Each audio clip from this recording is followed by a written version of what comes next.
اور ان کے ساتھ دو اور جوان بھی داخل زندہ ہوئے۔ ایک نے ان میں سے کہا کہ میں نے خواب دیکھا ہے، دیکھتا کیا ہوں کہ شراب کے لیے انگور نچوڑ رہا ہوں۔ دوسرے نے کہا کہ میں نے بھی خواب دیکھا ہے، میں یہ دیکھتا ہوں کہ اپنے سر پر روٹیاں اٹھائے ہوئے ہوں اور پرندے ان میں سے کھا رہے ہیں، تو ہمیں ان کی تعبیر بتا دیجئے کہ ہم تمہیں نیکوکار دیکھتے ہیں۔ یوسف نے کہا کہ جو کھانا تم کو ملنے والا ہے وہ آنے نہیں پائے گا کہ میں اس سے پہلے تم کو اس کی تعبیر بتا دوں گا۔ یہ ان باتوں میں سے ہے جو میرے پروردگار نے مجھے سکھائی ہیں۔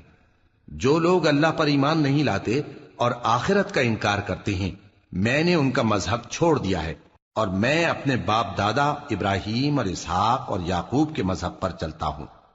ہمیں شایع نہیں ہے کہ کسی چیز کو اللہ کے ساتھ شریک بنائیں۔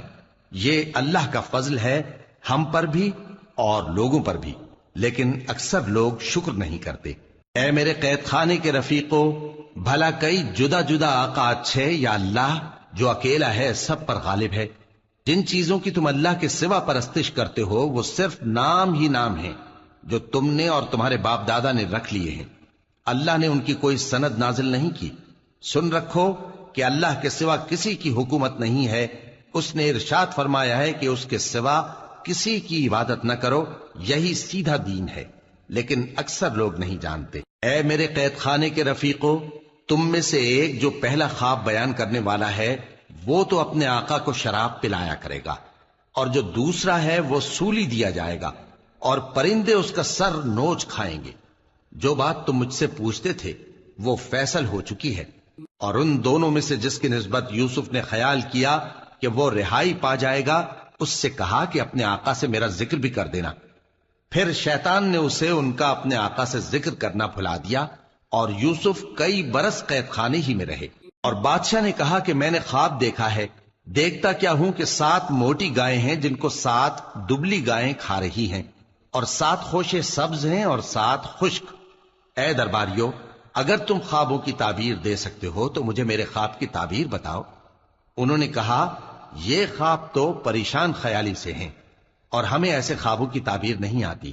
اور وہ شخص جو دونوں قیدیوں میں سے رہائی پا گیا تھا اور جسے مدت کے بعد وہ بات یاد آ گئی، بول اٹھا کہ میں آپ کو اس کی تعبیر لا بتاتا ہوں، مجھے قید خانے جانے کی اجازت دیجیے۔ غرض وہ یوسف کے پاس آیا اور کہنے لگا، یوسف، اے بڑے سچے یوسف، ہمیں اس خواب کی تعبیر بتائیے کہ 7 موٹی گایوں کو 7 دبلی گائیں کھا رہی ہیں، اور 7 خوشے سبز ہیں اور 7 سوکھے، تاکہ میں لوگوں کے پاس واپس جا کر تعبیر بتاؤں۔ عجب نہیں کہ وہ تمہاری قدر جانے۔ انہوں نے کہا کہ تم لوگ 7 سال متواتر کھیتی کرتے رہو گے، تو جو غلہ کاٹو تو تھوڑے سے غلے کے سوا جو کھانے میں آئے باقی کو خوشوں میں ہی رہنے دینا۔ پھر اس کے بعد خشک سالی کے 7 سخت سال آئیں گے کہ جو غلہ تم نے جمع کر رکھا ہوگا وہ سب کو کھا جائیں گے، صرف وہی تھوڑا سا رہ جائے گا جو تم احتیاط سے رکھ چھوڑو گے۔ پھر اس کے بعد ایک ایسا سال آئے گا کہ خوب مے برسے گا اور لوگ اس میں رس نچوڑیں گے۔ اور یہ تعبیر سن کر بادشاہ نے حکم دیا کہ یوسف کو میرے پاس لے آؤ۔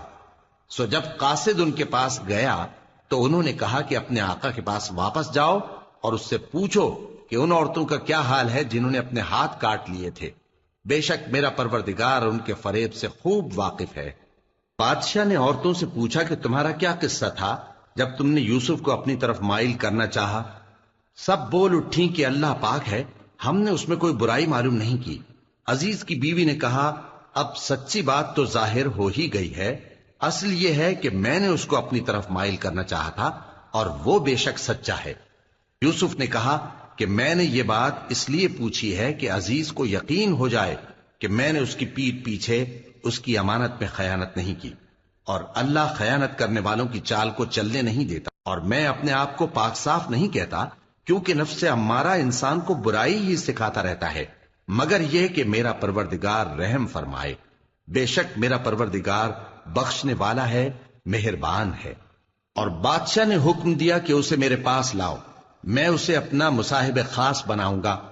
پھر جب ان سے گفتگو کی تو کہا کہ آج سے تم ہمارے ہاں صاحب منزلت ہو اور صاحب اعتبار ہو۔ یوسف نے کہا، مجھے زرعی پیداوار پر مقرر کر دیجئے، کیونکہ میں حفاظت بھی کر سکتا ہوں اور اس کام سے واقف بھی ہوں۔ اس طرح ہم نے یوسف کو ملک مصر میں جگہ دی اور وہ اس ملک میں جہاں چاہتے تھے رہتے تھے. ہم اپنی رحمت جس پر چاہتے ہیں کرتے ہیں اور نیکوکاروں کے اجر کو ضائع نہیں کرتے.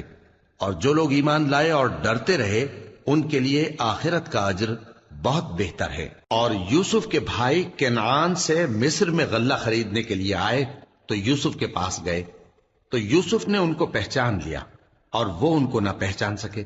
اور جب یوسف نے ان کے لیے ان کا سامان تیار کر دیا تو کہا کہ پھر آنا تو جو باپ کی طرف سے تمہارا ایک اور بھائی ہے اسے بھی میرے پاس لیتے آنا. کیا تم نہیں دیکھتے کہ میں ناب بھی پوری پوری دیتا ہوں اور مہمانداری بھی خوب کرتا ہوں؟ اب اگر تم اسے میرے پاس نہ لاؤ گے تو نہ تمہیں میرے ہاں سے غلہ ملے گا اور نہ تم میرے پاس ہی آ سکو گے. انہوں نے کہا کہ ہم اس کے بارے میں اس کے والد کو پھسلائیں گے اور ہم یہ کام کر کے رہیں گے. اور یوسف نے اپنے خدام سے کہا کہ ان کا سرمایہ یعنی غلے کی قیمت ان کے سامان میں رکھ دو. عجب نہیں کہ جب یہ اپنے اہل و عیال میں جائیں تو اسے پہچان لیں، اور عجب نہیں کہ یہ پھر یہاں آئے. بس جب وہ اپنے والد کے پاس واپس گئے تو کہنے لگے کہ ابا ہمارے لیے غلے کی بندش کر دی گئی ہے تو ہمارے ساتھ ہمارے بھائی کو بھیج دیجئے تاکہ ہم پھر غلہ لائیں اور ہم اس کے نگہبان ہیں. یعقوب نے کہا کہ میں اس کے بارے میں تمہارا اعتبار نہیں کرتا مگر ویسا ہی جیسا پہلے اس کے بھائی کے بارے میں کیا تھا، سو اللہ ہی بہتر نگہبان ہے اور وہ سب سے زیادہ رحم کرنے والا ہے. اور جب انہوں نے اپنا اسباب کھولا تو دیکھا کہ ان کا سرمایہ واپس کر دیا گیا ہے.